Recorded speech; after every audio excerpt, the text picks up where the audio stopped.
Bonjour. La pêche à la bombette a vu le jour en Italie il y a quelques années. Elle était au départ réservée à pêcher la truite dans les plans d'eau. Dès son arrivée en France, bon nombre de pêcheurs ont cherché à l'adapter aux différents types de pêche de carnassier. Nous allons voir comment cette technique va s'imposer dans les années qui viennent et quelle est son utilisation.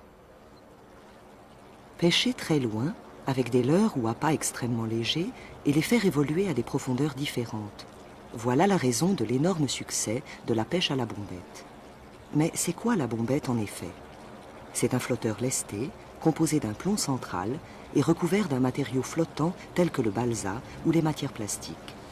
Il sert à la fois de poids pour atteindre de grandes distances, tout en permettant de choisir la couche d'eau dans laquelle évoluera l'appât. Il existe ainsi des bombettes flottantes, semi-plongeantes et plongeantes. Certains pêcheurs pratiquant dans les grands lacs ont pour habitude de préparer plusieurs cannes, chacune équipée d'une bombette différente, afin de pouvoir explorer diverses couches d'eau.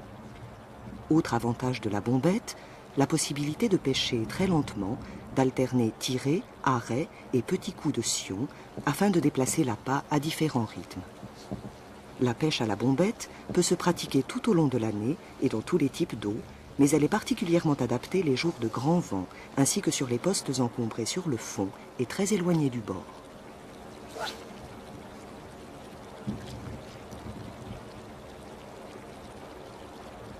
Les cannes sont d'une longueur comprise entre 3,50 m et 4,20 m. Bien que d'action parabolique, le sion ne doit pas être dépourvu de nervosité. Un moulinet à ratio rapide doit posséder un frein précis et surtout plusieurs bobines prévues pour recevoir des nylons d'un diamètre de 16 à 24 centièmes.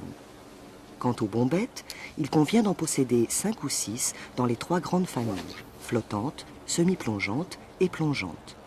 Leur poids le plus courant va de 10 à 50 grammes.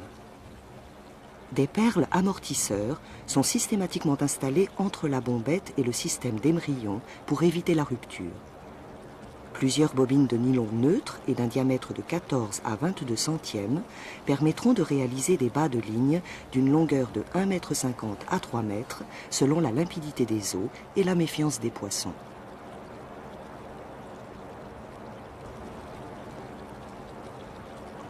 Les possibilités de montage sont nombreuses, comme avec toutes les autres techniques.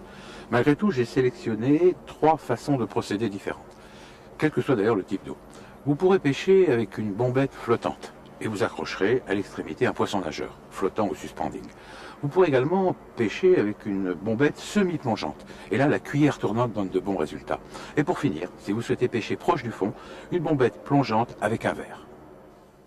Une fois le poisson nageur monté sur la bombette flottante, d'un poids adapté à la distance de pêche, l'ensemble est propulsé en direction du poste à prospecter. Lors du lancer, il convient de freiner le dévidement du nylon afin d'éviter tout emmêlement, mais aussi pour ralentir la chute du montage, ainsi que pour diminuer le bruit qui en découle lors du contact avec la surface de l'eau. Sélectionnez un poisson nageur de petite taille. L'action consiste en un enchaînement de tirées sèches à des phases de glissade lente.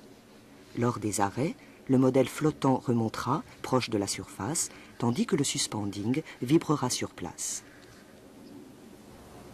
Même si, avec la bombette semi-plongeante, l'action de lancer s'apparente à la technique précédente, l'emploi d'une cuillère tournante implique une traction permanente, car ce leurre n'est attractif que lorsqu'il est en mouvement.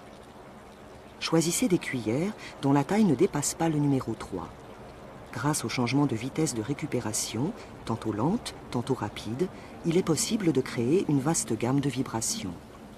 Durant toute cette phase, il est indispensable de conserver un angle important avec le nylon en passant la canne du côté droit au côté gauche ou vice-versa. En l'absence d'activité apparente, les poissons, pour leur plus grand nombre, séjournent immobiles, proches du fond. Dans ces conditions, rien de tel qu'une bombette plongeante suivie 2 mètres plus loin d'un verre. Tous les poissons, aussi bien les carnassiers que les poissons blancs, sont intéressés par cette famille d'appâts. Pour ceux de petite taille, montez un seul terreau, tandis que pour les plus belles pièces, n'hésitez pas à utiliser un verre canadien. Avec ce montage, laissez le temps à la bombette de rejoindre le fond avant de débuter l'animation. Alternez des tirées lentes et des phases d'arrêt pouvant durer de 10 à 30 secondes.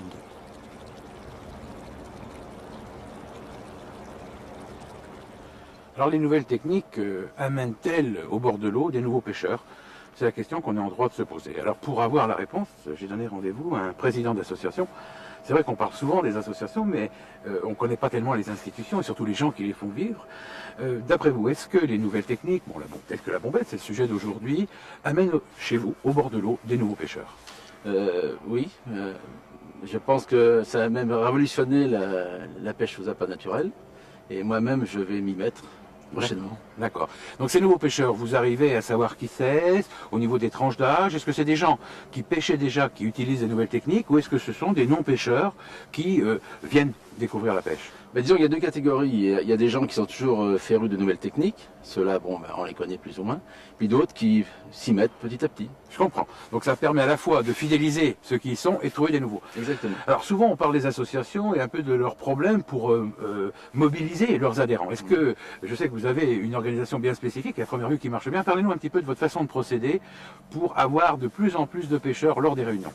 Disons, on a trouvé un système, étant donné qu'on vend des cartes de pêche, donc nous avons des talons avec les adresses et les noms des personnes. Nous leur envoyons à chacun une invitation, avec même une petite partie pour répondre à une question qu'ils désirent. Et nous organisons, nous passons un film de pêche, après avoir fait nos débats. Et après, nous faisons une tombola. Et nous finissons par le pot d'amitié comme tout le monde. D'accord, donc ils peuvent même gagner un petit lot en venant lors de la réunion. Exactement. Combien d'adhérents, combien de personnes viennent aux réunions? En moyenne, actuellement, nous sommes 1200 adhérents et on arrive à regrouper 350 à 400 personnes. Ah oui, c'est quasi exceptionnel, parce que très souvent, les pêcheurs se plaignent que les associations pourraient peut-être faire mieux, mais ne viennent pas aux réunions. Donc vous avez trouvé cette solution? Moi, je pense que c'est une des seules possibles. Il faut motiver les gens, les intéresser à venir pour quelque chose. D'accord. Et donc ça vous permet de mieux connaître vos pêcheurs, finalement. Donc voilà ce qu'on peut conclure. La bombette contribue à amener des nouveaux pêcheurs et dans les associations dynamiques permet justement de les regrouper pour savoir quelle est leur attente. Mon premier conseil, la pêche à la bombette a été mise au point, rappelons-le, pour la truite. Et c'est vraiment dans ce type de pêche qu'on trouve la plus grande diversité d'appâts possibles. Alors bien sûr, on peut pêcher au verre, au poisson nageur, à la teigne, mais aussi on peut utiliser des pattes qui sont flottantes ou coulantes, qui ont été prévues justement pour pêcher ce poisson. En ce qui concerne les autres carnassiers, rappelez-vous que la gamme des leurres qu'on utilise pour toutes les autres techniques de pêche peuvent être adaptées à la bombette. La seule limite, c'est d'employer des leurres de petite taille. Ces leurres qui sont si difficiles à utiliser avec une tête plombée, ou par exemple on peut également utiliser des poissons morts pour pêcher au manier, des poissons de petite taille. Le point fort de la bombette est de pouvoir propulser loin des choses légères. Donc n'hésitez pas à utiliser tous vos leurres habituels. Dans la pêche à la bombette, comme dans les autres techniques de pêche, le plus difficile souvent est de trouver la bonne profondeur à prospecter. Alors prenons un exemple précis. Vous êtes dans un lac de montagne et vous pêchez la truite. Il vous faut trouver à quelle hauteur elles sont installées, la thermocline précise. Alors vous allez débuter la prospection avec une bombette semi-plongeante. Le premier passage sera réalisé très rapidement, assez proche de la surface. Le second un peu plus bas et ainsi de suite. Dès que vous aurez trouvé l'étage où sont installés les poissons, c'est-à-dire dès que vous aurez vos premières touches, eh bien vous saurez si vous devez utiliser une bombette flottante, si les touches interviennent proche de la surface, si vous gardez la bombette que vous avez, ou si les touches interviennent en fin de passage, eh bien vous prendrez une bombette plongeante. Même si la pêche à la bombette a subi pas mal d'évolutions depuis son arrivée dans notre pays, il reste encore beaucoup de choses à découvrir. Des nouvelles adaptations dans nos nouveaux milieux. On pêche à la bombette également en mer, on va bientôt pêcher d'autres poissons. Alors, soyez créatifs. À la prochaine.